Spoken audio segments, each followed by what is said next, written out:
3 अक्टूबर को तयशुदा भारत बंद मुलतवी कर दिया गया है।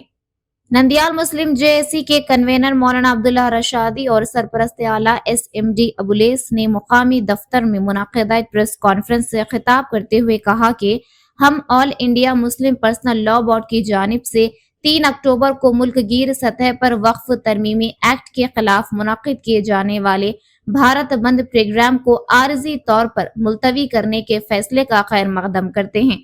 दीगर मज़ाहिब की मुक़द्दस त्योहारों के पेश नज़र मुल्क की बाज़ रियासतों में समाजी हम आहंगी बरकरार रखने की ज़रूरत को मद्देनज़र रखते हुए बोर्ड का ये एहतराम पर मबनी फैसला काबिल सताइश है। उन्होंने वाज़ेह किया कि सिर्फ भारत बंद मुलतवी होने से हमारी जद्दोजहद ख़त्म नहीं हुई। वक्फ जायदादों के तहफ़्फ़ुज़ के लिए शुरू की गई ये तहरीक पूरी क़ुव्वत से जारी रहेगी।